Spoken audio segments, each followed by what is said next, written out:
तुम, हाँ, अरे तुम्हें पता है, ठीक है, तुम रुको। और किसी को तुम दोनों में से पीछे एथिक्स की डेफिनेशन।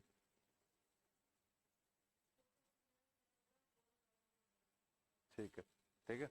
एथिक्स का अपन ने देख लिया। मॉरलिटी, मॉरलिटी क्या होता है? इंडिविजुअल लेवल पे राइट या रॉन्ग का स्टैंडर्ड जो कि कंसाइंस से डिटरमाइन होता है। वैल्यूज अपन ने देख लिया, जो चीज आपको ज्यादा इंपॉर्टेंट लगती है या जो प्रिंसिपल्स आपको ज्यादा इंपॉर्टेंट लगते हैं। फिर वैल्यूज में या फिर इन सारी चीजों में अपन ने और छोटी चीजें देखी थी, जैसे वैल्यू प्लूरलिज्म, वैल्यू सिस्टम, ये सारी चीजें। ठीक है। उसके बाद अपन ने थ्योरी ऑफ सोशलाइजेशन देखी थी। थ्योरी ऑफ सोशलाइजेशन किस तरीके से हमारी मोरालिटी बनती है। फिर अलग अलग लाइफ के स्पेयर्स में अपन ने ये देखा था कि वैल्यूज या फिर जो अपने एथिकल वैल्यूज हैं वो कौन कौन से इंपॉर्टेंट है। प्राइवेट स्फेयर में कुछ होंगी, पब्लिक स्फेयर में कुछ होंगी, इंडिविजुअल लेवल पे कुछ होंगी, सोशल लेवल पे कुछ होंगी। अपने कुछ के एग्जांपल्स देखे थे जो कि अपन कभी आंसर में यूज करेंगे। ठीक है, वो डायरेक्टली नहीं पूछेगा कि ये क्या होता है। कुछ अपने सिलेबस में कुछ वैल्यूज ऐसी हैं जो डायरेक्टली टर्म्स दिए हुए हैं, जैसे इंटीग्रिटी का टर्म डायरेक्टली दिया हुआ है, कंपैशन का टर्म डायरेक्टली दिया हुआ है। तो वहां पे आपको वो डायरेक्ट पूछ सकता है व्हाट इज इंटीग्रिटी। ठीक है, उस टाइम पे अपन वापस से देखेंगे जब भी वो सिलेबस के हिसाब से वो सीक्वेंस में आएगा चीज, और डिटेल में इस चीज को देखेंगे। फिर अपन ने लॉ देखा था, लॉ के साथ कंपैरिजन करा था एथिक्स और लॉ का। कुछ लॉ एथिकल होते हैं, कुछ लॉ अनएथिकल होते हैं, कुछ ऐसी चीज होती है जो एथिकल और लॉफुल दोनों है, कुछ ऐसी ऐसी चीजें होती हैं जो एथिकल भी नहीं है, ना ही उनके रिगार्डिंग कोई लॉ एग्जिस्ट करता है। ठीक है। पर्सनल और प्रोफेशनल स्पेयर्स या फिर पर्सनल और पब्लिक स्पेयर के बीच में अपन ने डिफरेंशिएट किया था कि किस तरीके से एथिक्स जो है या फिर the sense of right and wrong, ये दो स्पेयर्स में अलग हो जाता है। बट अपन ने ये भी बोला था कि ये कंप्लीटली सेपरेट नहीं होता है। ठीक है, यहाँ तक अभी याद आ रहा है? ऐसा लग रहा है कुछ कुछ थोड़ा बहुत पढ़ा था, है ना? अगर इतना भी लग रहा है तो बहुत है। बाकी जब भी नोट्स मिले रिवाइज जरूर कर लेना, रिवाइज करने से चीजें दिमाग में बैठने लग जाएंगी। ठीक है। अच्छा, अपन ने स्टैंडर्ड्स भी देखे थे, एथिक्स को किस तरीके से डिफाइन किया जाता है। तो based on your conduct and based on your character, ये दो ब्रॉड डेफिनेशन थी। और फिर कंडक्ट में भी आउटकम बेस्ड, जिसको क्या बोलते हैं, आउटकम बेस्ड एथिक्स को क्या बोलते हैं, जो कि एंड पे डिपेंड करता है, कॉन्सिक्वेंशियलिस्ट। ठीक है। मीन बेस्ड, या फिर आप किस तरीके से कौन सा पाथ ले रहे हो, हाँ, क्या बोलते हैं, डिओन्टोलॉजिकल। ठीक है। फिर एक ऐसा होता है जो सिचुएशन के ऊपर बेस्ड होता है, उसको क्या कहते हैं? हाँ हाँ, सोचो, याद करो, कंटेक्चुअलिज्म। ठीक है। कैरेक्टर में अपन ने देखा था वर्चू एथिक्स। वर्चू एथिक्स में अपन क्या करने की कोशिश करते हैं, कोई ऐसा इंसान जिसको अपन मानते हैं कि ये सही एथिकल इंसान है, उसके एक्शंस को अपन कॉपी करने की कोशिश करते हैं। ठीक है। तो वो हो गया वर्चू एथिक्स या फिर कैरेक्टर एथिक्स। फिर अपन ने ये देखा था कि एथिक्स को डिफाइन करने के दो चार तरीके देखे थे, जिसमें ये सारी चीजें तो थी। इसके अलावा अपना था मेटा एथिक्स। मेटा एथिक्स क्या था? फंडामेंटल चीजों का मीनिंग ढूंढने लग जाते हैं। ठीक है, एथिक्स का मतलब है सही करना।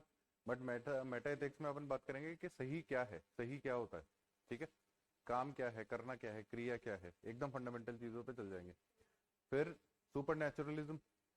सुपर नेचुरलिज्म क्या कहता है, ये एथिक्स क्या कहता है? हाँ, सब कुछ गॉड ने बनाया है। ठीक है, जो भगवान की मर्जी है वही सही है, वही गलत है। ठीक है। फिर अपने एक और चीज देखी थी इसी में ही, जैसे कुछ अलग थ्योरी थी, गीता की निष्काम कर्मा। क्या आपको काम करना है जस्ट बिकॉज आपको काम करना है, उसमें आपको ये नहीं सोचता कि इसका, हाँ, किसी लालच के बिना या फिर किसी भी एक्सटर्नल इन्फ्लुएंस के बिना काम करना है, क्योंकि काम करना है। ठीक है। तो अभी तक अपन ने ये सब कुछ पढ़ा है। अभी अपन आज से नया टॉपिक चालू कर रहे हैं, या फिर नेक्स्ट जो टॉपिक है, फर्स्ट टॉपिक का ही एक नया सब टॉपिक है, ह्यूमन वैल्यूज। ठीक है। तो ह्यूमन वैल्यूज से पहले ह्यूमन राइट्स पता है तुम्हें? ये थोड़ा सिलेबस में नहीं है।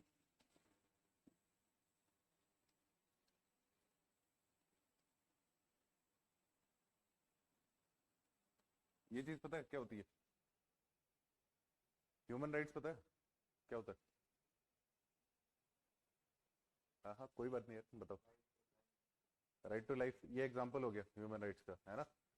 राइट टू लाइफ होती है, राइट टू लिबर्टी, ये सारी चीजें होती है।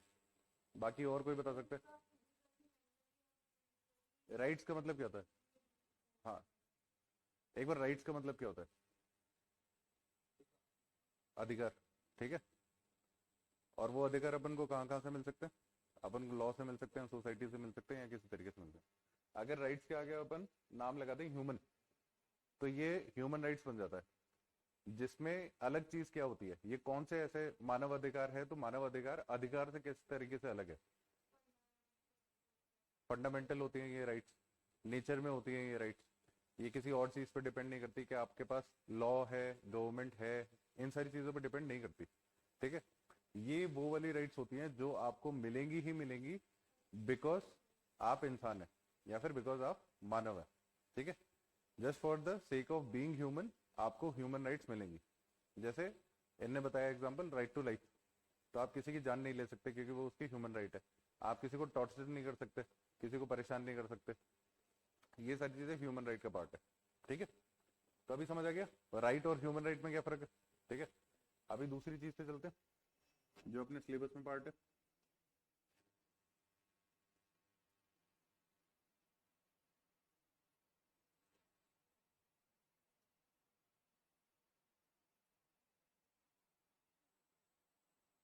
ठीक है, ह्यूमन वैल्यूज। तो जैसे अपन ने ह्यूमन राइट्स के बारे में पढ़ा था कि ह्यूमन राइट्स या मानव अधिकार कौन से अधिकार होते हैं? जो इंसान को मिलते हैं क्योंकि वो इंसान है या फिर मानव है। इसी तरीके से अपन को वैल्यूज पता है, वैल्यूज क्या होती है?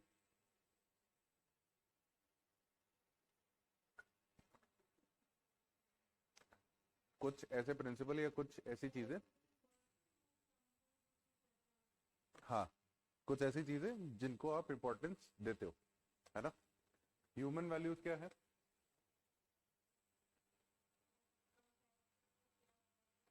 ऐसी वैल्यूज जो सारे इंसानों के लिए होती है, ठीक है। सब इंसानों को मिलती है या सब इंसान उन चीजों को इंपॉर्टेंस देंगे, उन वाली वैल्यूज को ह्यूमन वैल्यूज कह दिया गया है, ठीक है। सिंपल है। जैसे अपने ह्यूमन राइट्स पढ़ा था, राइट्स का मतलब अधिकार, ह्यूमन का मतलब मानव, तो मानव अधिकार कौन से हो गए? वो वाले अधिकार जो सब इंसान को मिलते हैं, सब मानव को मिलते हैं।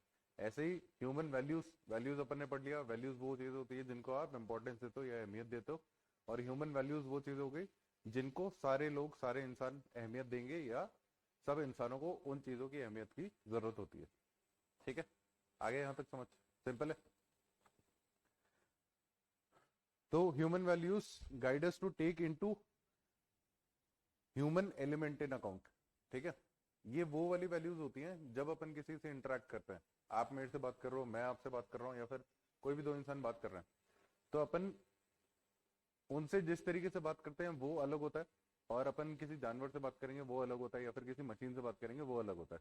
तो जब अपन इंसान से इंसान बात कर रहा होता है तो एक ह्यूमन एलिमेंट आता है, अपने एक सेंस ऑफ केयर भी रहता है कि इसको परेशानी ना हो, जो कि जब अपन जानवरों से डील करते हैं तो इतना ज्यादा नहीं रहता। जैसे मान लो कि एक एग्जांपल लेते हैं, कसाई है, ठीक है। तो अभी कसाई का तो काम है कि वो जो भी अपने खाने वाले जानवर होते हैं उनको काटे, उनका मांस को साफ करे और बेचे। पर क्या वो यही चीज किसी इंसान के साथ कर सकता है? मुश्किल हो जाएगा, क्योंकि वहां पे एक ह्यूमन एलिमेंट आ जाता है। फंडामेंटली चीज तो सेम ही है, चीज तो वहां पे मसल और बोन ही है, बट किसी जानवर के लिए वहां पे सेंस अलग निकल जाता है और किसी ह्यूमन के लिए सेंस अलग निकल जाता है। तो वहां पे ह्यूमन एलिमेंट कंसिडर हो गया कि ये इंसान है, मैं इसलिए इसको नहीं मार सकता, बाकी बेसिकली तो चीज सेम है। तो जब ये वाला डिफरेंस आ जाता है ना, ये वाला डिफरेंस क्रिएट करने के लिए जो चीज लगती है उसी को ही ह्यूमन वैल्यू बोला गया है, या फिर दूसरे शब्दों में ह्यूमन वैल्यू ये वाला डिफरेंस क्रिएट करती है, ठीक है। अपन ह्यूमन एलिमेंट कंसिडर करने लग जाते हैं। अच्छा, ह्यूमन वैल्यूज, जैसा अपन ने ह्यूमन राइट्स के बारे में देखा था कि ह्यूमन राइट्स किसी भी चीज पे डिपेंडेंट नहीं होती, कोई गवर्नमेंट पे डिपेंडेंट नहीं होती, कोई लॉ पे डिपेंडेंट नहीं होती, या फिर कोई भी सोसाइटी एक्सटर्नल फैक्टर पे डिपेंडेंट नहीं होती। तो जो ह्यूमन वैल्यूज है वो भी किसी भी चीज पे डिपेंडेंट नहीं होती। सब इंसानों में ये वाली वैल्यूज ऑटोमेटिकली इम्बाइब्ड होती हैं, या फिर उनके अंदर ये वाली वैल्यूज ऑलरेडी एग्जिस्ट करती हैं। आया समझ? जैसे कोई छोटे से छोटा बच्चा है ना, अगर वो भी कुछ भी नहीं कर पा रहा, वो चल भी नहीं पा रहा है, कुछ भी नहीं कर पा रहा, बट अगर वो भी किसी को दर्द में देखता है तो वो एक सेंस ऑफ मतलब उसके एक्सप्रेशन इस तरीके से हो जाता है कि सेंस ऑफ केयर दिख रहा होता है। तो उसको तो किसी ने नहीं बताया कि किसी को दर्द हो तो आपको ऐसा, आपको भी परेशान होना चाहिए या फिर उसके बारे में सोचना चाहिए, वो उसके अंदर नेचुरली है, ठीक है। इस टाइप के वैल्यूज जैसे कि केयर एग्जाम्पल है, इन वैल्यूज के लिए किसी को कुछ पढ़ाने की जरूरत नहीं होती है, वो नेचुरली ह्यूमन के अंदर ऑलरेडी एग्जिस्ट करती है, इन्हीं को ही ह्यूमन वैल्यूज बोला गया। ठीक है, तो अभी तक अपन ने दो चीजें देख ली इसमें। पहला ह्यूमन एलिमेंट होता है,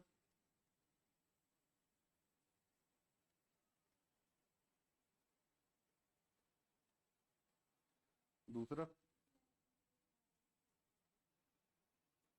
ये नेचुरल होती है, कोई एक्सटर्नली अपन को चीज ऐड करने की जरूरत नहीं होती है।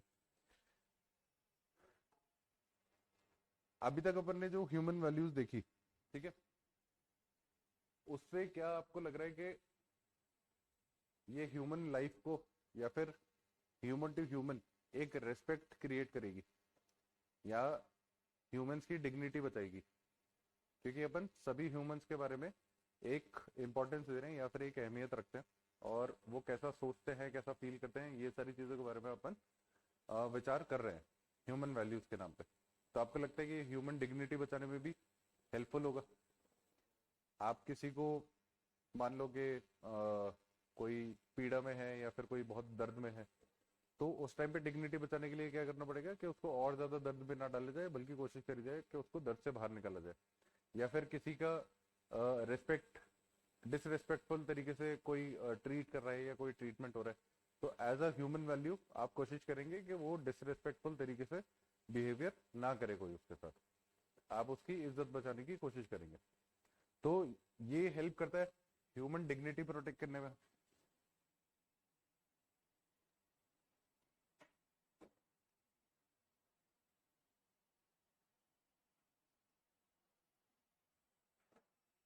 ठीक है, और ये किसी भी सोशियो रिलीजियस ग्रुप के बियॉन्ड होता है। ऐसा नहीं होता कि अपन राजस्थानी है, यहाँ पे लोग राजस्थानी है, तो उनके लिए सिर्फ ह्यूमन वैल्यू उनके लिए एग्जिस्ट करती है, गुजरातियों के लिए एग्जिस्ट नहीं करती होगी, या फिर यूपी वाले लोगों के लिए एग्जिस्ट नहीं करती होगी, नॉर्थ ईस्ट वालों के लिए नहीं, साउथ ईस्ट वालों के लिए नहीं। ऐसा नहीं होता, ये बियॉन्ड चलता है। तो ये कल्चर के ऊपर डिपेंडेंट नहीं होता, किसी भी एक्सटर्नल फोर्स के ऊपर डिपेंडेंट नहीं होता, जैसा अपन ने यहाँ पे देखा था कि नेचुरली एग्जिस्ट करता है। तो किसी भी सोशल या कल्चरल या फिर पॉलिटिकल स्फेयर से ये लिमिटेड नहीं होता है। ठीक है,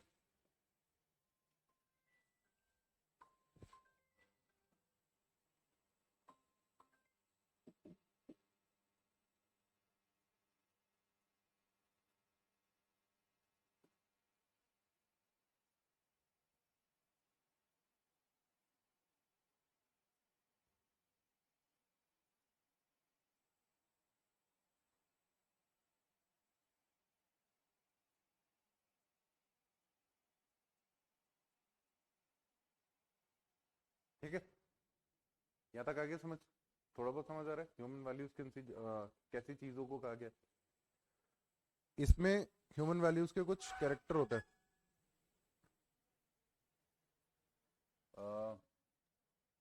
यहाँ पे लिख लेते हैं,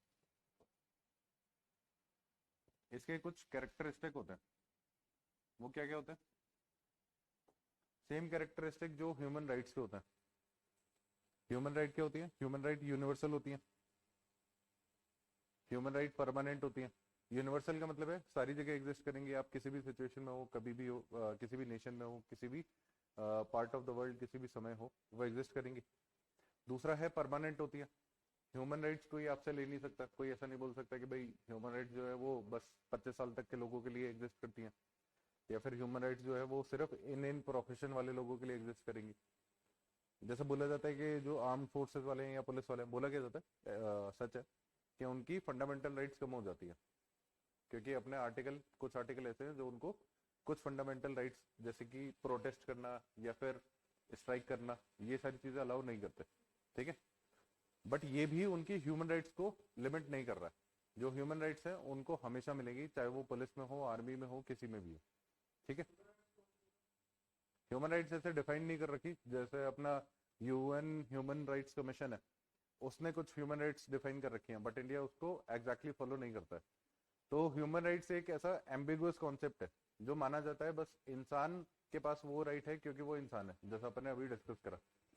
इंडिया के किसी भी लॉ में इसको पॉजिटिव लिस्ट बना के डिफाइन नहीं कर रखा है कि ये 25 राइट है, ये ह्यूमन राइट्स होंगी, बट जो अपना ह्यूमन राइट्स कमीशन है